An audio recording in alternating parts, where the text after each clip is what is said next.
마태복음 19장 보겠습니다. 마태복음 19장 16절에서 22절까지 말씀 같이 한 목소리로 읽습니다. 시작. 어떤 사람이 주께 와서 이르되 선생님이여 내가 무슨 선한 일을 하여야 영생을 얻으리까? 예수께서 이르시되 어찌하여 선한 일을 내게 묻느냐? 선한 일은 오직 한 분이시니라. 내가 생명에 들어가려면 계명들을 지키라. 이르되 어느 계명이오니까? 예수께서 이르시되 살인하지 말라, 간음하지 말라, 도둑질하지 말라, 거짓 증언하지 말라, 내 부모를 공경하라, 내 이웃을 내 자신과 같이 사랑하라 하신 것이니라. 그 청년이 이르되 이 모든 것을 내가 지켰사온데 아직도 무엇이 부족하니까? 예수께서 이르시되 내가 온전하고자 할진대 가서 내 소유를 팔아 가난한 자들에게 주라. 그리하면 하늘에서 보화가 내게 있으리라. 그리고 와서 나를 따르라 하시니 그 청년이 재물이 많음으로 이 말씀을 듣고 근심하여 가니라. 아멘. 이 말씀은 마가복음과 누가복음의 병행동문 동행하는 말씀들이 있죠. 그래서 여러분들이 부자 청년에 관한 얘기를 잘 들어서 아실 것입니다. 이 사람은 이 세 복음서를 종합해 보면은 우선 젊은 사람입니다. 청년이라고 되어 있어요. 그리고 또 한 가지 놀랍게도 이 사람은 또 부자예요. 젊은 나이에 돈도 많답니다. 그리고 돈만 많은 게 아니라 또 관원이라고 되어 있어요. 그럼 관원이라는 것은 그 당시에 회당의 높은 지위에 있거나 아니면은 공회의 회원이라는 그런 직함을 가지고 있는 것이죠. 여러분 젊고 돈 있고 또 권력이 있으면은 다 가진 것 아닙니까? 그리고 여기 등장하는 사람은 지금 모든 걸 다 가지고 있는 사람이에요.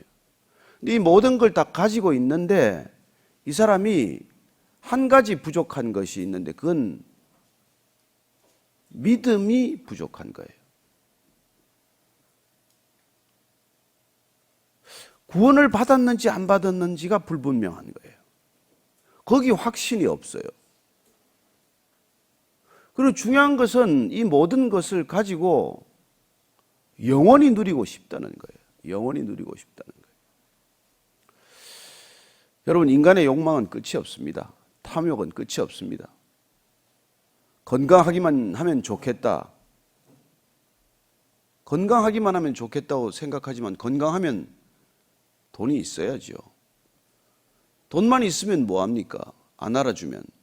그래서 권력도 원하는 것이죠. 돈이고 권력이고 그 모든 것들을 가지면 그걸로 족하겠습니까? 아닙니다. 명예도 필요하고 더 많은 것들을 또 갈망하게 되는 것이죠. 그리고 궁극적으로는 무엇입니까? 내가 가지고 있는 것, 이 모든 것을 영원히 누리고 싶다는 거예요. 그래서 이 사람이 지금 예수님을 찾아오게 되었습니다. 그리고 머리도 좋아요. 이 문제를 해결하려면 누구한테 찾아가야 되는지도 알아요. 도대체 이런 사람들은 만나면 기가 질린다 그러죠, 우리가. 다 가지고 있는데 게다가 머리까지 좋아요.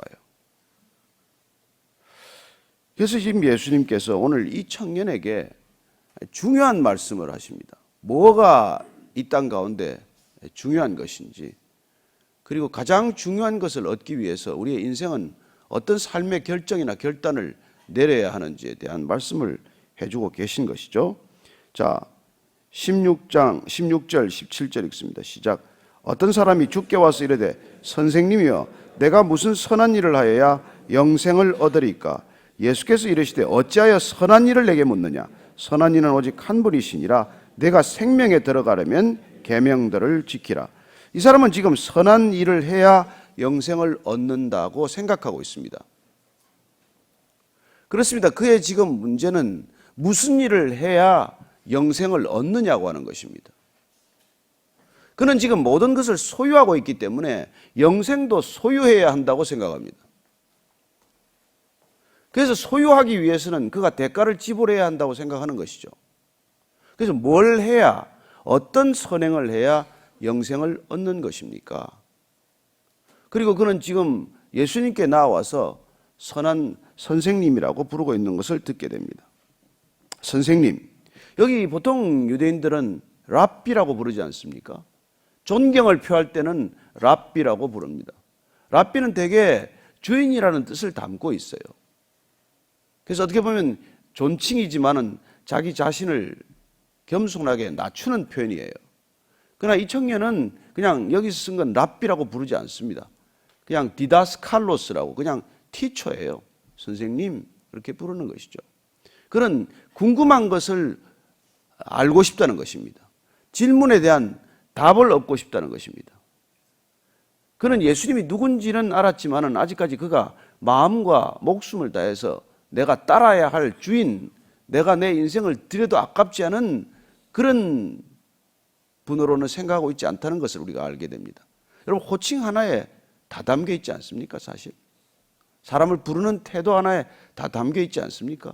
눈빛 하나가 다 말하고 있지 않습니까? 어쩌면 이토록 많은 것을 가진 청년이 뭐 겸손할래 어떻게 겸손하겠습니까? 그 나이에 모든 걸 다 가졌는데 어떻게 겸손할 수가 있겠어요? 그래서 궁금하기는 하지만 이분에 대한 소식을 듣고 이분이 누군지는 대충 듣긴 했지만 내가 그분한테 모든 존경심을 가지기에는 본인 자신이 턱없이 높은 사람이죠. 어쨌건 그는 무슨 일을 해야, 무슨 선행을 해야 영생을 얻을 수 있다는 그런 생각과 관점을 가지고 예수님께 나옵니다. 예수님께서는 선생님이라고 부른 것, 뭐 그걸 가지고 시비하는 건 아니지만 어찌하여 선한 일을 내게 묻느냐, 선한 일을 내게 묻느냐, 무슨 선한 일을 해야 영생을 얻느냐고 지금 질문한 데 대해서 왜 선한 일을 나한테 와서 묻느냐. 선한 이는 오직 한 분이시니라. 선함을 말할 수 있는 분은 딱 한 분이라는 거예요. 무엇이 선인지를 말할 수 있는 분은 오직 한 분이라고 말합니다. 내가 지금 나한테 찾아왔는데 내가 누구인지를 알고 왔느냐 말이에요. 선한 일을 답해 줄 수 있는 분은 오직 하나님 한 분이시라고 말합니다. 그렇다면 예수님께서는 뭐라고 간접적으로 말씀하시는 것이죠? 선한 일을 내가 말한다면 나는 누구라고 말씀하시는 것이죠? 간접적으로 그분은 누구인지를 드러내는 것이죠. 이 땅에 선한 분은 딱 한 분이다. 저는 예수님께서 이 대답을 통해서 이미 그분이 누구인지를 얘기해 주고 있다는 것을 우리가 알게 됩니다.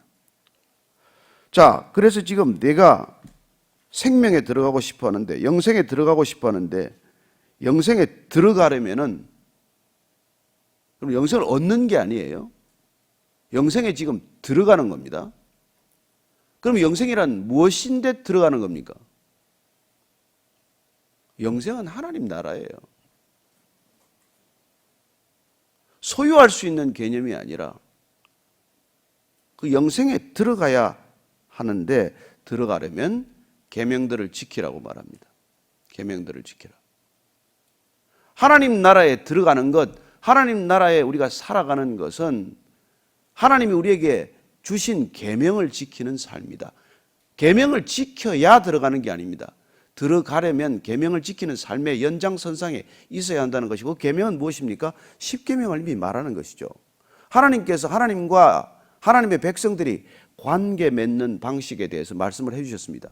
어떻게 우리가 하나님과 관계를 맺어야 합니까?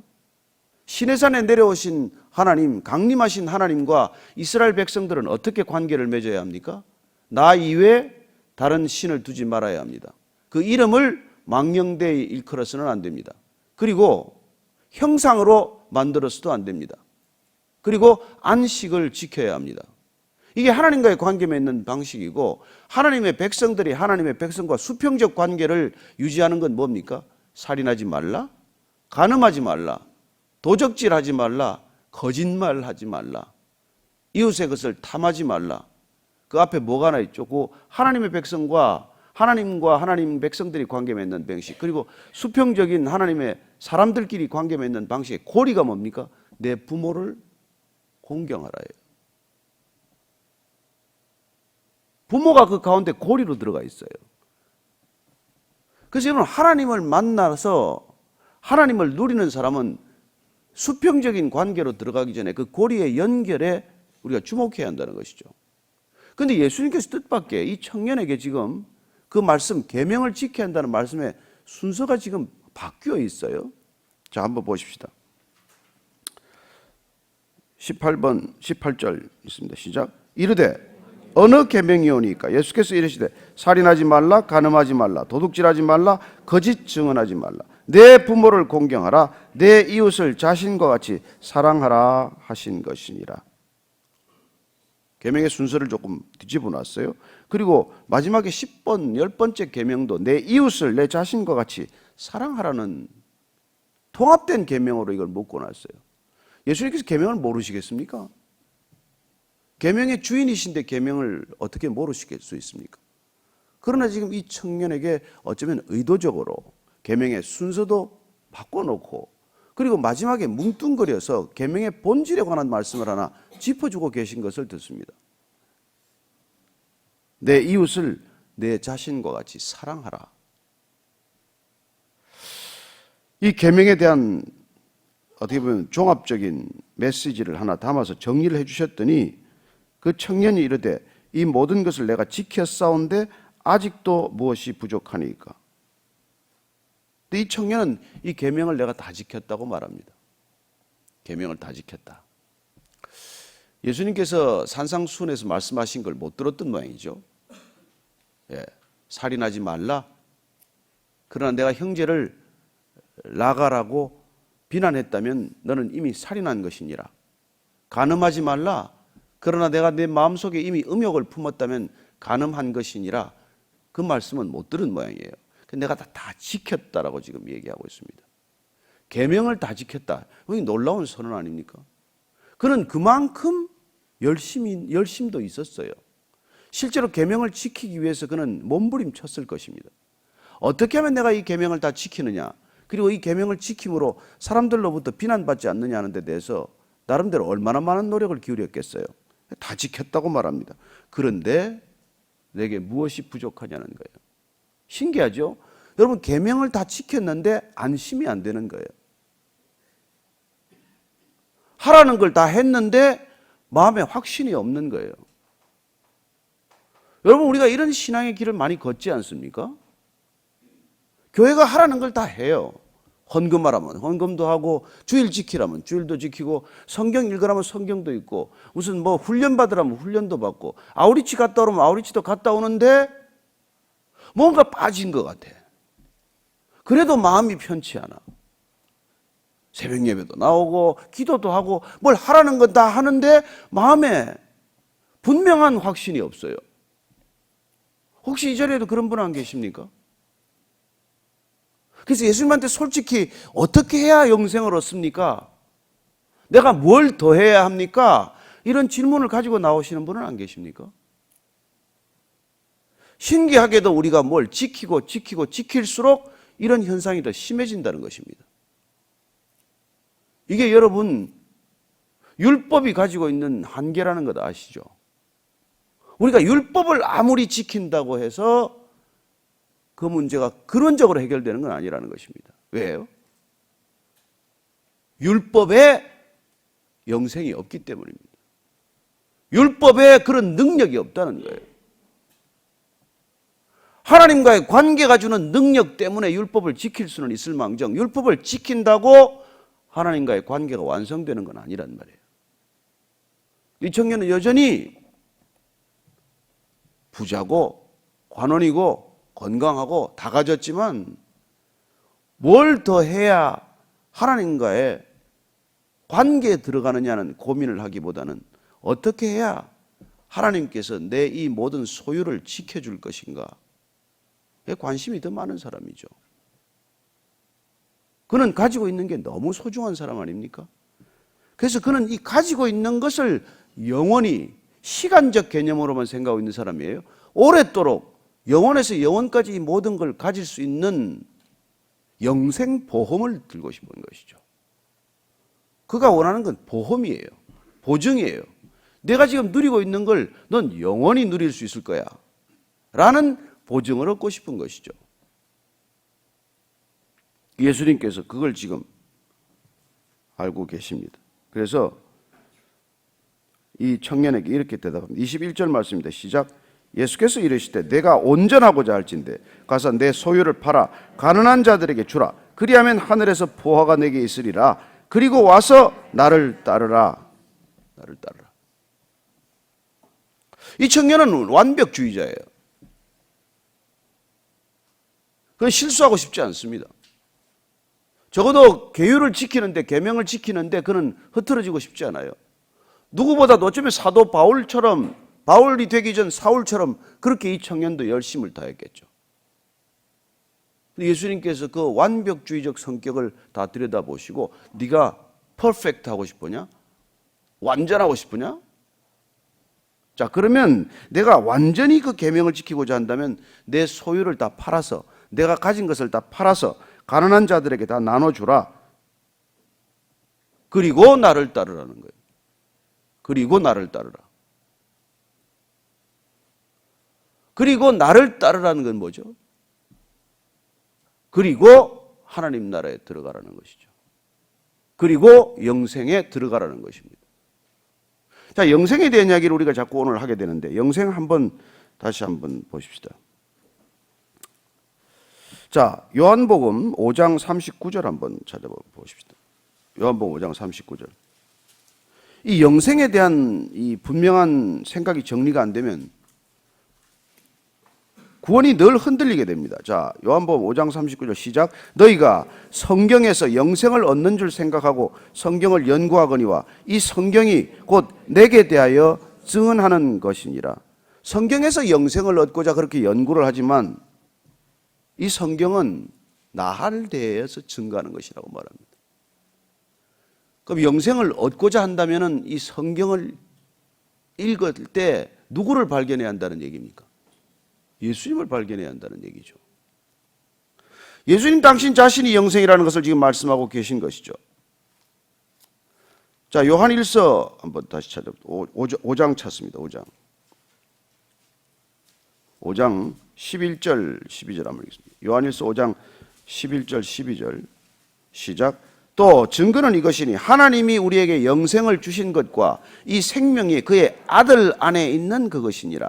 아들이 있는 자에게는 생명이 있고 하나님의 아들이 없는 자에게는 생명이 없느니라. 영생이 누구한테 있다고요? 예수님 안에 있다는 것입니다. 예수님 안에. 예수님 안에. 그래서 예수님께서는 직접 이렇게 말씀하십니다. 요한복음 17장 한번 더 찾겠습니다. 요한복음 17장 3절. 오늘 이 영생에 대한 마지막 결론을 우리가 분명히 알고 우리 신앙의 종지부를 찍어야 합니다. 17장 3절 읽을 때 시작. 영생은 곧 유일하신 참 하나님과 그가 보내신 자 예수 그리스도를 아는 것이니이다. 예수님이 영생이기 때문에 예수님과 관계를 영생이라고 한다는 것입니다. 하나님이 영생이시기 때문에 하나님과의 관계에 들어가는 것이 영생이라는 것입니다. 그러니까 여러분들이 영원히 사는 것, 오래 사는 것을 영생이라고 생각하고 계셨다면 착각이라는 거죠. 영생이란 생명을 초월하는 것을 말해요. 육신의 생명을. 하나님과의 관계에 들어간다는 것은 이 시간과 공간적 제약에서 벗어나는 것을 뜻하고, 그런 관계로 들어가는 것은 어떻게 보면 시간 정지 상태로 들어가는 거예요. 아니, 시간이 없는데 뭐. 우리가 이 땅에서 살아가는 것처럼 24시간이 365일이 지속되는, 이게 100년이 아니라 500년, 1000년 되었으면 좋겠다는 개념이 아니라 시간을 초월하는 관계로 들어간다는 거예요. 관계로 들어가. 그 영생이란 뭐라고요? 하나님과의 관계란 말이에요. 관계. 하나님과의 관계가 있으십니까? 예수님과 관계가 있으십니까? 성령님 내 안에 계십니까? 그러면 우리는 영생을 지금 누리고 있는 거란 말이에요. 영생에 들어간 거란 말이에요. 그래서 예수님께서 죽음을 보지 않을 것이라고 말씀하시는 거예요. 이게 관계가 좀 더 쉽게 설명을 하면은,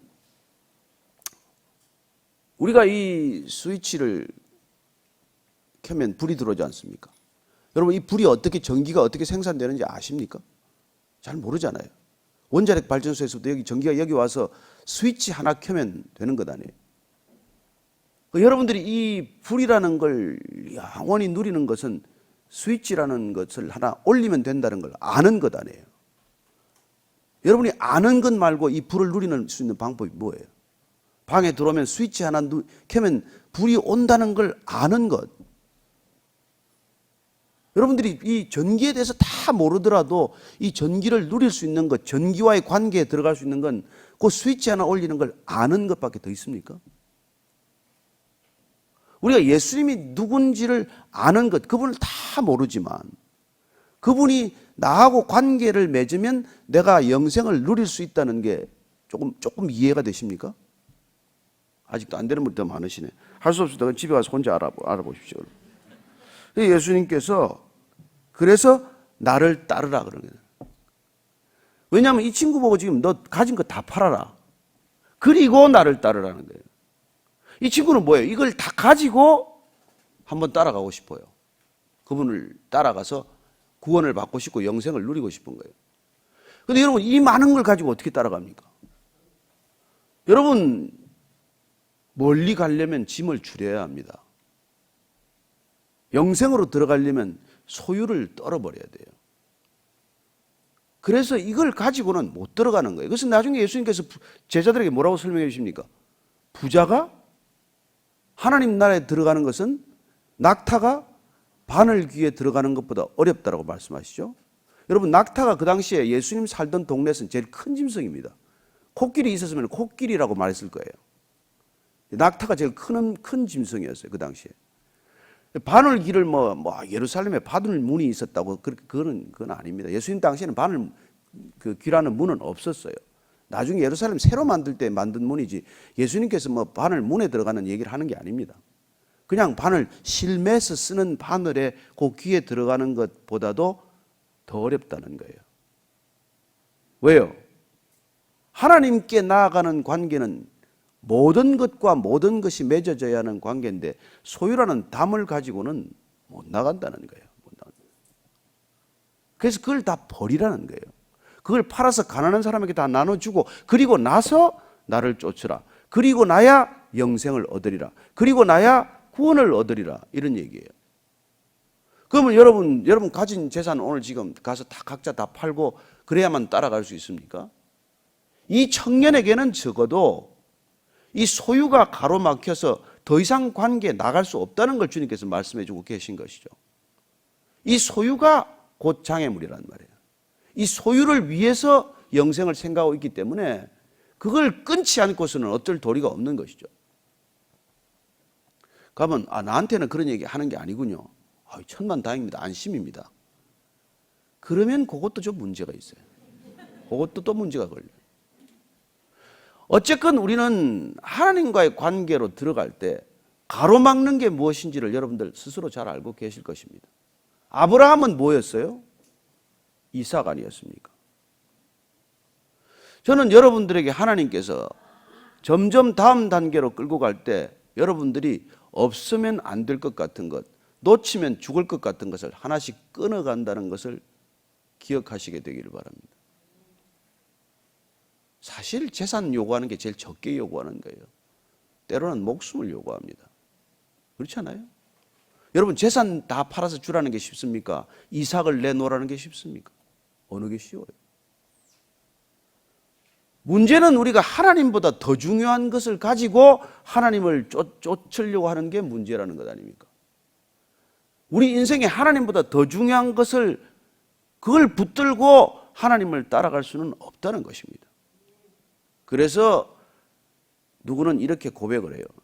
하나님, 저는 돈을 너무 사랑합니다. 그렇지만요, 하나님 다음으로 사랑합니다. 그 정도까지만 해야 돼요. 그 정도까지. 근데 말은 그렇게 하면서 하나님보다 더 사랑하는 걸 하나님 모르시냐고요. 그래서 이 청년에게 지금 그렇게 말하는 거예요.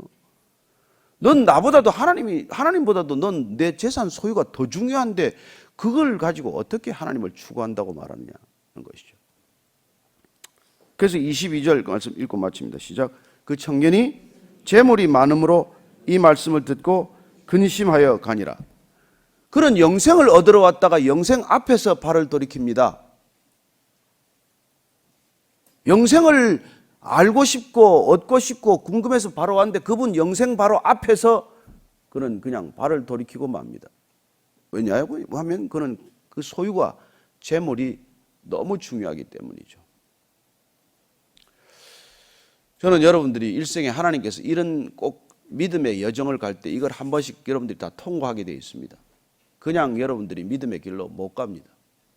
하나님께서 어떤 목사님에게는 그랬다고 그러더라고요. 박사학위를 포기하라고 그랬대요. 그게 내 나중에 담임 목사들한테 반드시 있어야 될 것이라고 그걸 붙들고 있는데 그걸 내려놓으라 그래서 그걸 내려놓았다는 고백을 들은 적이 있습니다. 여러분은 뭡니까? 제 경우는 사람의 인정이었어요. 사람으로부터, 모든 사람으로부터 인정받고 싶은 욕구를 내려놓으라고 하셨습니다. 그렇습니다. 여러분에게 한 가지씩 요구하는 게 있을 거예요. 여러분은 잘 알고 계실 것입니다. 그런데 그걸 내려놓으라는데 그걸 위해서 기도를 하고 있으면 기도가 막혔다 이렇게 말합니다. 그걸 내려놓으라는데 그걸 가지고 있게 해달라고 매일 기도의 자리에 하고 있다면 여러분 기도는 막혀 있다라고 말합니다. 저는 여러분들이 주님께서 뭘 가지고 있으면 나를 따라올 수 없다는 것을 말씀해 주실 때 빨리 순종할 수 있게 되기를 바랍니다. 그걸 빨리 내려놓고 나면 그렇게 홀가분할 수가 없습니다. 그걸 여러분들이 떨어뜨리고서 다 깨지는 걸 보고 나면 속이 후련합니다. 더 이상 들고 있을 게 없습니다. 그러면 따라가는 발걸음이 날아갈 듯 가벼울 것입니다. 주님과 동행하는 것이 날마다 큰 기쁨이 될 것입니다. 이걸 들고 가기 위해서 주님을 따라가면 기쁨도 없고 힘만 들고 되는 일도 없고 아무것도 나아지지 않습니다. 평생을 다녀도 헛수고입니다. 저는 오늘 이 청소년이 여기서 사라지고 나서 다시 등장하지 않아요. 부자로 죽었을 수도 있고 그 재물 다 탕진하고 죽었을 수도 있겠지만 그는 더 이상 등장하지 않습니다.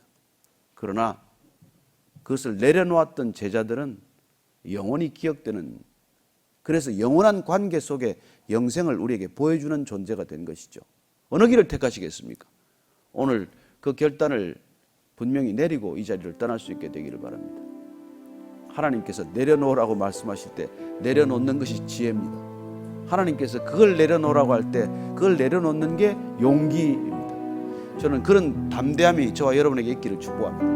오늘 기도할 때 주님 내려놓았습니다 하고 슬그머니 또 갖고 가지 않게 되기를 축복합니다. 내 자신을 속일 수는 있어도 하나님은 속지 않습니다. 오늘 기도할 때 주님께 그 부분 정직하게 한번 아뢰고 이 자리를 떠나는 저와 여러분 되기를 바랍니다. 같이 기도하시겠습니다. 하나님 아버지, 사실은 다 하나씩 가지고 있습니다. 그게 돈이건 그게 권력이건 그게 인기건 명예건 학위건 무엇이건 주님 이것만은 꼭 있어야 되겠습니다 하는 것 주님 앞에서는 아무것도 소용없는 것임을 깨닫게 하셨사오니 주님 한 분이면 족합니다. 주님만을 구하게 하여 주옵소서. 그렇게 기도했다면 내가 가지고 있는 것 내려놓을 수 있는 믿음과 결단과 용기를 허락하여 주옵소서. 하나님 아버지, 우리 베이직 성도들 2017년에 한 해를 정리하면서 이 부분이 정리되게 하여 주옵시고, 그러나 각자가 반드시 들고 가야 한다고 생각하는 것들 내려놓을 수 있는 담대함과 지혜와 용기를 허락하여 주옵소서. 하나님 아버지, 일생 동안 이것 때문에 실험하지 않게 하시고 이 문제가 호련히 마치 줄이 끊어지듯 끊어지게 하셔서 이후로는 주님과 동행하는 것이 힘들지 않게 하시고 가볍게 하시고 기쁘게 하시고 날아갈 듯하게 하여 주옵소서. 하나님 아버지, 주님을 따르고자 하나 이것 때문에 따르지 못한다면 기꺼이 포기하고 기꺼이 내려놓고 기꺼이 버려두고 따르는 우리 모두가 되게 해 주옵소서. 나를 따르라고 했을 때 그물을 버려두고 따라갔던 것들처럼 그런 제자들 되게 하여 주옵소서. 하나님, 그리하여 가는 걸음걸음이 날아갈 듯 기쁜 걸음 되게 하여 주옵소서. 이제는 십자가에서 우리에게 어떤 것까지 버려야 하는지를 보여주신 우리 구주 예수 그리스도의 은혜와 하나님의 측량할 수 없는 사랑과 날마다 깨닫게 하심이 오늘 부자 청년처럼 가진 것 때문에 주님을 앞에 두고도 돌아서는 어리석은 인생 되지 않도록 그렇게 결심한 이 자리에 고개 숙인 모든 믿음의 사람, 성령의 지체들 위해 지금부터 영원까지 함께 하시기를 간절히 축원하옵나이다. 아멘.